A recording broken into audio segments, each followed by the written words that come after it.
네, 어쩌면 오늘 영상 하나로 주식에 조금 경험이 있으면 좀 큰 깨달음을 얻을 수 있는 시간이 되지 않을까 생각이 들기도 합니다. 제가 요즘에 역사이클에 대한 말씀을 많이 드리죠. 역사이클. 못 들으신 분들을 위해서 한 번 더 설명을 드리자면 한국 증시는요. 정상적이지 않아요. 가치 있는 회사가 무난하게 올라가주는 경우가 없습니다. 가치 있는 회사가 대외적인 악재, 뭐 북한이 핵 쏘면, 또 중국이 뭐 악재가 있으면, 경제 제재를 걸면, 뭐 미국이 또 뭐 하면, 또 일본이랑 뭐 하면, 대외적인 악재가 너무 많아요. 한국은요. 지리적인 요건도 그렇지만 우리는 수출 수입 이 대외 의존도가 너무 높기 때문에 그래요. 미국은 내수 시장으로 갈 수 있거든요. 미국 같은 경우는 중국도 그래서 내수로 가려고 하는 거예요. 자꾸 이제 중국 같은 경우도 대외 의존도가 높거든요. 수출 수입을 해야만 합니다. 그 나라도. 그래서 대외 의존도를 최대한 줄이기 위해서 미국과 어떤 그 대립 관계를 좀 더 강화하기 위해서 내수 경제로 가고 있습니다. 우리나라는요. 불가능해요. 인구가 기본적으로 1억이 넘어가야 됩니다. 일본처럼. 1억이 넘는 인구부터 내수 경제를 돌릴 수 있다라는 통계가 있어요. 우리나라는 그게 불가능해요. 이 사실이 변치 않아요. 변치 않기 때문에 이 사실을 토대로 시장이 늘 좋지가 않습니다. 그래서요. 그래서 한국 시장이 다른 나라들이 막 주가 올라도 우리나라가 못 오르는 이유가 바로 이런 부분이에요. 우리나라 기업들이 안 좋아서, 우리나라 기술이 없어서 아니에요. 기술이 좋고 다 좋은 거 아는데 이제 외인 투자자들이 우리나라를 평가할 때, 외국인 투자자가 우리나라를 평가할 때 이 대외적인 악재와 요소가 있기 때문에 항상 불안한 거죠. 불안한 게 우리나라 증시의 특징이라고 할 수가 있습니다. 자, 그러면 역사이클 매매라는 건 무엇이냐? 불안하지만 우리나라가 무엇이 있습니까? 기술이 엄청나요. 기술이 세계적입니다. 우리나라 자체가요.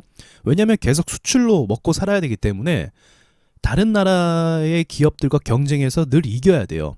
그래서 기술을 가지고 있습니다. 우리나라 안에 자원이 없기 때문에. 그래서 이 기술력을 바탕으로 갖고 있기 때문에 이 시장 자체가 이 불안감으로 인해서 떨어지게 되면은 기술 있는 종목들이 저평가 가치를 받아서 상승하는 일들이 계속적으로 반복합니다. 이게 우리나라 증시의 사이클이에요. 일반적으로 우리는 올라갈 때 주식을 사야 된다고 생각하지만 그렇지 않다는 거죠. 우리나라 주식은 떨어질 때 주식을 사야 되는 게 맞는 겁니다. 미국 주식은 올라갈 때 사는 게 맞아요. 근데 우리나라 주식은 떨어질 때 사는 게 맞아요. 이 역사이클에 대한 이해가 생기기 시작하면서 주식이 매우 수월해질 수 있다는 거죠. 자, 유니온을 제가 매수한 부분을 보여드리겠습니다. 이거는 근데 7일 날 매도를 이미 했죠. 네, 근데 이제 역사이클에 대해서 한 번 더 복귀를 하면서 좀 보면은 이해가 더 잘 되실 것 같아요.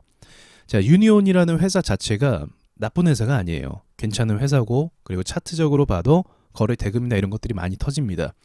그래서 제가 시장이 하락할 때 주식을 담았고, 그리고 나서 시장이 회복하면서 자연스럽게 수급이 붙을 때 그때 매도를 했습니다.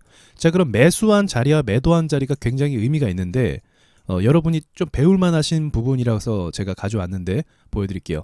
자, 분봉으로 놓고 보면 어디가 좀 매물대, 그리고 어디가 좀 저항이 힘듭니까? 저항이 좀 빡셀까요?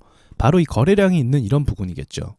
그래서 1차적으로는 여기 라인이 저항이고, 그 다음에 밀렸을 때도 악성 매물이 포함된 부분이 이 구간입니다. 여기 구간. 그러니까 총 두 군데인데 1차적으로는 여기고, 그 다음에 뚫으면은 여기예요. 여긴 진짜 힘든 구간이에요. 자, 유니온이 떨어지면서 올라올 때 여기 구간 있죠. 여기 힘든 구간, 여기에 도달을 했습니다. 그럼 어떻게 해야 되죠? 아, 저기 뚫겠구나, 그렇게 생각하면 안 되죠. 지금 시장이 계속 밀렸고 그 심리 자체가 꺾였기 때문에 저항에서는 영향을 99% 받습니다. 저항에서요. 그래서 이때 매도하는 게 당연한 거예요. 매도하는 게 당연한 겁니다. 자, 그리고 일봉으로 보면요. 분봉을 좀 크게 볼게요. 자, 분봉을 크게 보시면 시장이 밀리기는 해요. 밀려서 좀 부담이 많이 됩니다. 그런데 지지선은 어디죠? 지지를 받을 수 있는 구간은, 네, 누가 봐도, 이거는 뭐 초보들도 알 수 있는 거죠. 네, 누가 봐도 이 라인입니다. 여기 라인이요. 여기 라인에서 가격 지켰다가 급락했지만 지켰다가 여기서 반등 나왔어요. 자, 그럼 시장이 밀리고 부담이 되고 이 심리적으로 많이 꺾인 상황에서 매수 버튼이 나가기 힘들죠. 매수를 쉽사리 하기가 어렵습니다. 자, 그럼에도 불구하고 사게 되면 어디가 가장 매력 있는 자리겠습니까? 시장을 배제하고 그러면 당연히 제가 지금 체크한 이 라인이 사기가 가장 좋은 라인인 거예요. 그러겠죠? 그리고 이 자리가 가장 좋은 기회를 주는 자리가 되는 거고요. 이 시장이요. 그래서 이러한 기회가 우리 증시에서 제가 지금까지 말한 역사이클에 대한 이해가 됐다면 이러한 기회가 시장에서 오게 됩니다. 그러니까 이 관점은 무슨 매매죠? 수익 매매예요. 저는 수익 매매를 잘 하지는 않아요. 지금도 보유하는 종목이 없습니다. 수익 쪽으로는요. 그런데 제가 수익 매매를 하는 그 시점은 바로 이 역사이클 구간이 걸렸을 때예요. 자, 그럼 시장이 하락할 때 어느 투자자 막론하고 시장이 폭락하면 손실을 보겠죠. 볼 겁니다. 저도 예외가 아니에요. 자, 손실을 보는 건 보는 거예요. 근데 기회가 또 오는 건 오는 거예요. 손실을 볼 때는 이제 매도를 하고 손절을 하겠지만 그만큼 시장이 밀린 만큼 또 다른 관점의 기회가 생기기 때문에 그때 기회를 놓쳐서 또 다시 이전에 손실 난 거를 이제 다시 되갚거나 또는 복구하거나 그런 상황이 또 가능하게 된다는 거죠. 그러니까 여러 방면으로 이 시장을 이용해서 매수를 할 줄 알아야 한국 시장에서 살아남는 트레이더가 될 수가 있는 거예요. 한국 시장에 맞춰진 매매를 할 수 있는 거죠. 이런 이해도가 없으면 어떻게 됩니까? 내려갈 때 계속 쳐다만 보고 손절하게 되거나 또는 이럴 때 무서워서 오히려 못 사게 되거나 그런 상황이 발생을 하는 거죠. 오히려 무서워서 막 매수 버튼이 안 나가니까 못 사요. 그 기회를 또 놓치게 되고 또 주가가 이렇게 오를 때 이럴 때 오히려 산다는 거죠. 와, 얘 급등했네. 유니온이 급등했거든요. 야, 유니온 급등했네. 그럼 이제 사볼까? 가격 지켜주고 있네. 이럴 때 사는 거예요. 자, 여기 갭 구멍 있죠. 구멍 있어요. 그럼 얘가 만약 보합 가다가 떨어지면 어떻게 됩니까? 투매가 나와서 그럼 여기까지 밀리는 거예요. 또 7,000원까지. 그럼 또 참사가 일어나는 거죠. 그러니까 역사이클로 오히려 내가 반대 템포에서 수익을 봐야 되는데 반대 템포가 아니라 손실나는 템포로 가는 거죠. 손실나는 그 사이클에 맞춰지는 거예요. 그래서 지금은 매수할 때 아닙니다. 제가 조금 전에 우리 그 와즈 패밀리 단톡방이나 글 올려드렸죠. 오늘 종가 매매하는 거 아니에요. 오늘은요. 그러니까 그렇게 반대로 가셔야 되는데 오늘 시장이 좋아지네. 오늘 좀 급등이 나오네. 대형주들이 좀 올랐네. 이렇게 하면서 오늘 또 매수 들어가면 오히려 반대 사이클에 걸려서 또 오늘 손실 보는 게 되는 거죠.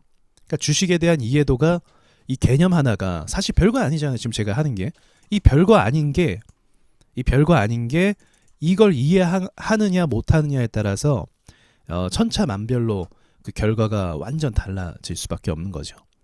그래서 유니온은 이제 제가 며칠 전에 매도를 했지만 좀 좋은 예시 사례가 되는 것 같아서 여러분과 좀 이 이야기를 나누고 싶었습니다. 한번 이야기했을 때는 뭐 그런 게 있구나 생각하실지 모르겠지만 제가 뭐 몇 번 반복해서 이야기를 하면 이제는 깨달음이 이제 올 때가 된 거죠. 아, 주식을 이렇게 하는 거 이렇게 해야 그나마 승산이 있구나. 이것도 뭐 100% 기법이라고 할 수 없죠. 여기서 만약에 시장이 뭐 헝다리스크 어쩌고 하면서 또 빠지면은 이제 좀 곤란하긴 하지만 뭐 사실은 그런 경우는 1년에 한 번 정도 있다고 저는 봅니다. 이 한국 주식 사이클 안에서 그렇게까지 좀 극심하게 미는 경우는 많이 없어요. 많이 없습니다. 자, 그래서 너무 두려워할 필요가 없다는 거죠. 자, 여기까지 말씀드리고 마치겠습니다.